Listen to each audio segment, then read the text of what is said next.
In the dead of night, when the world is asleep, there are those who find themselves working the graveyard shift, alone, in the dark. But some jobs are more than just ordinary. They hide things, secrets, and for one woman, a simple night shift would soon unravel a terror beyond her comprehension. Whisper to your ear. Act 1. The Job Offer. It all started with Emma, desperate for work after losing her previous job. She found herself at Simmons Convenience Store. The owner, Mr. Simmons, a pale, gaunt man in his 50s, barely looked up from his cluttered desk as he explained the job. Just work the night shift. It's quiet. You'll have peace and solitude. The pay's good, he'd said. Emma nodding silently, the tension in the room palpable. The door behind her creaks as it slowly swings open, revealing a dark hallway. She doesn't notice it, but someone, is watching her from the shadows.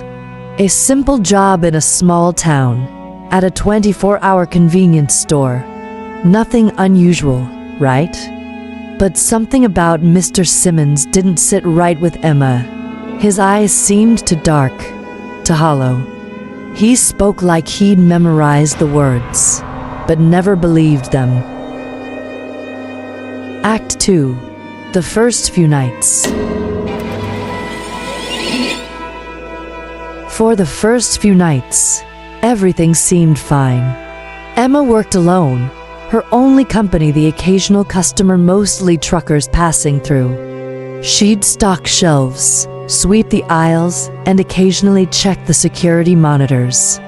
But it wasn't long before she started hearing things.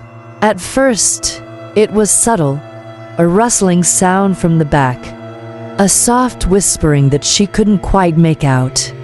She checked the cameras. Nothing. The store was empty. But it didn't stop.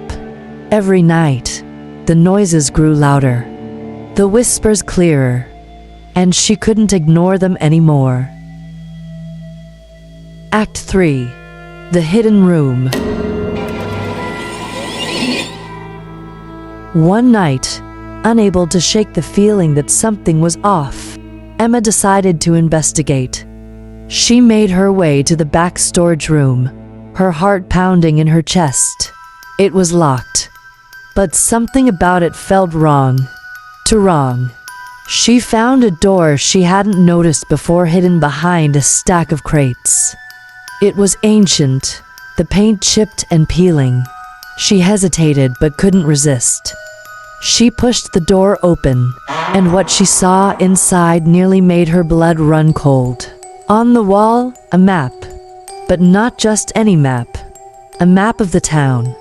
And there, marked with a red X, was a spot on Simmons Convenience Store. But the photographs were what made her blood run cold. Employees, previous night shift workers, all smiling in the pictures. But their faces had been scratched out. Every single one of them. Emma reaches for the photographs, her fingers trembling. As she pulls one down, a voice suddenly echoes in the room, a faint whisper.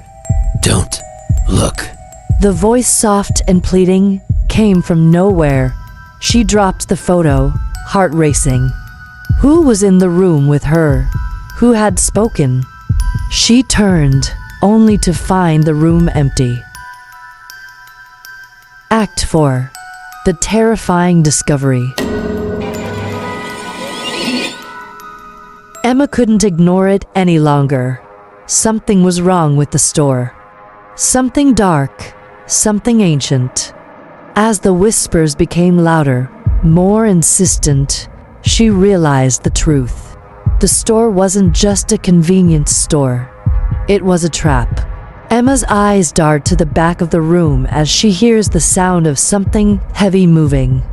She steps back, knocking over an old box that spills its contents onto the floor, a collection of strange, metallic objects. Her eyes widen as she recognizes them, phones. Dozens of old payphones, each one wrapped in chains. The truth was horrifying. The store wasn't just a convenience store. It was a place where the unlucky souls who worked the night shift were trapped. The payphones, they weren't just relics. They were conduits to something dark, something that fed on the souls of those who came too close. And it had already claimed the previous employees. Emma slowly backs away, her hand trembling as she reaches for her phone. But before she can grab it, a shadow moves across the floor. She spins around to find a figure standing in the doorway, the tall, gaunt figure of Mr. Simmons. Emma's heart skipped a beat. Mr. Simmons was standing there, watching her. His pale, expressionless face filled the doorway. The whispering grew louder, closer, like 1,000 voices calling her name. The sound of phones ringing echoes through the room, each tone sharper, more insistent. The room begins to shake as the lights flicker wildly. You shouldn't have looked. He whispered, his voice low and cold. The store chooses its workers, and now it's your turn. Emma tries to run, but her legs won't move.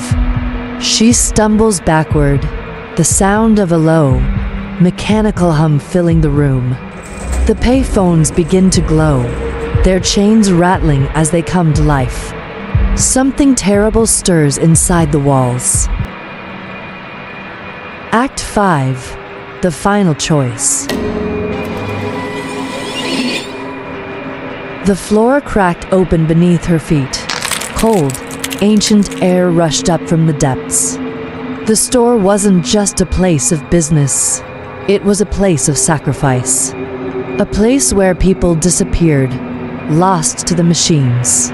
And now, Emma had become a part of it.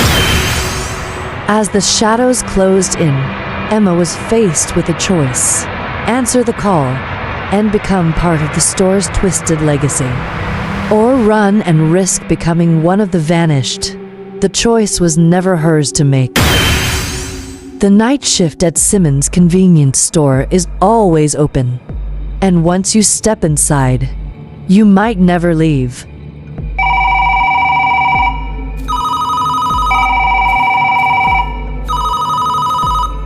Don't answer. Don't run. If this story gave you chills, smash that like button, subscribe for more nightmares, and share with someone brave enough to watch alone. Looking forward to seeing you on Saturday. Bye.